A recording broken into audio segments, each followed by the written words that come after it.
My self doctor Ashish Rana Goyal, sports injury and joint replacement specialist in apex hospital Malviya Jaipur. दोस्तों, अब इस video में हम बात करेंगे कि एसीएल लिगामेंट इंजरी क्या होती है और उसका क्या ट्रीटमेंट होता है, उसको कैसे पता करते हैं। तो जब भी हम देखें कि किसी की यदि खेलते टाइम चोट लग जाती है या बाइक से टू व्हीलर से जनरली टू व्हीलर से गिर जाते हैं तो घुटना ट्विस्ट हो जाता है, तो घुटने में सूजन आ जाती है, घुटने में दर्द होता है, तो हम जनरली जाते हैं किसी भी ऑर्थोपेडिक सर्जन के पास या नियर बाय डॉक्टर के पास। तो सबसे पहले वो घुटने का एक्सरे करा के देखते हैं। एक्सरे में यदि कोई फ्रैक्चर नहीं है तो कई बार वो बोलते हैं कि नहीं, आपका एक्सरे में कोई फ्रैक्चर नहीं है, आपका घुटना ठीक है। लेकिन यदि हम देखें कि एसीएल लिगामेंट जो होता है वो एक फाइबर्स का बना होता है, जो कोलेजन फाइबर्स बोलते हैं।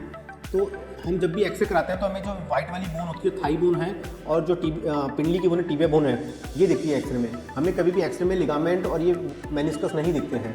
तो हमें यदि एसीएल लिगामेंट की इंजरी का पता करना है घुटने की इंजरी के बाद, तो हमें एमआरआई करानी पड़ती है। एमआरआई ही एकमात्र तरीका है जिससे हम एसीएल लिगामेंट की इंजरी के बारे में पता कर सकते हैं। तो यदि आपकी घुटना ट्विस्ट हुआ है, उसके बाद 4-5 दिन सूजन आई है और सूजन आने के बाद आपको चलने में दिक्कत आ रही है, तो आपको एमआरआई करा लेनी चाहिए घुटने की, जिससे हमें पता पड़ जाता है कि घुटने में जो 4 लिगामेंट है उनमें से किस लिगामेंट में चोट आई है, किसी मेनिस्कस में चोट आई है या गद्दी फट गई है। तो हम इसलिए एमआरआई कराने से हमें एसीएल लिगामेंट की इंजरी के बारे में पता पड़ता है।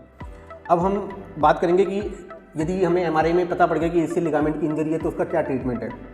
तो दोस्तों, एमआरआई में या हम एमआरआई की फिल्म देख के जो एक स्पोर्ट्स इंजरी पर्सन है जो एसीएल लिगामेंट का ट्रीट करता है, तो एमआरआई की फिल्म देख के बता देता है कि ये इंजरी जो है वो ग्रेड 1 है, ग्रेड 2 है, ग्रेड 3 है। जनरली ग्रेड 1 और ग्रेड 2 में हम 3 वीक्स का रेस्ट बताते हैं।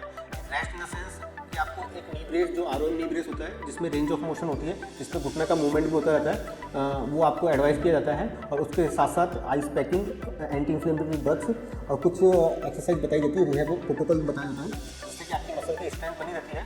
और 3 वीक्स to 4 वीक्स में आपका जो पार्शियल टीयर बोलते हैं, जिसे अपन बोलते हैं एसीएल लिगामेंट का पार्शियल टीयर या ग्रेड 1 या ग्रेड 2 इंजरी, वो हील हो जाती है।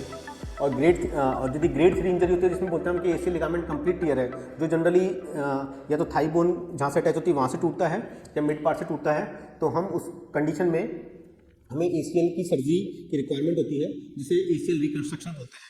कभी कभी एसीएल नीचे टीबिया बोन के साथ ऊपर जाता है, तो उस कंडीशन में रिकंस्ट्रक्शन नहीं करके हम रिपेयर भी कर सकते हैं दूरबीन से, आर्थोस्कोपिक बोलते हैं, आर्थोस्कोपिक एसीएल रिपेयर।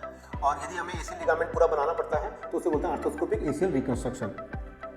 अब दोस्तों, जनरली ये देखा जाता है कि हम एसीएल रिकंस्ट्रक्शन जब कर रहे हैं आर्थोस्कोपली, तो हम कौन सी टेक्निक यूज़ करते हैं जिससे बहुत अच्छे रिजल्ट आएँ और बेस्ट रिजल्ट आएँ। तो जनरली आजकल हम जो एडवांस टेक्निक है, इंटरनल बेस्ड टेक्निक यूज़ करते हैं, जिसमें हम फाइबर टेप यूज़ करते हैं एसीएल रिकंस्ट्रक्शन में।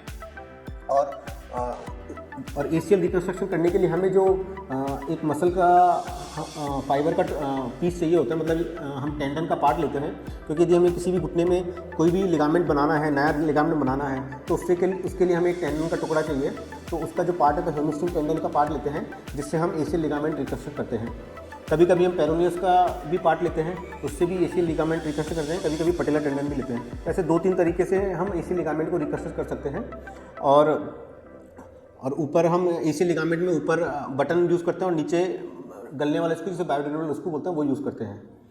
तो दोस्तों, जब भी एसीएल की लिगामेंट की इंजरी हो तो आप किसी भी डॉक्टर से कंसल्ट करके एमआरआई जरूर करवाएं। नी में इंजरी होती है तो उसको देखने के लिए हमें एसीएल लिगामेंट टीयर है या नहीं है।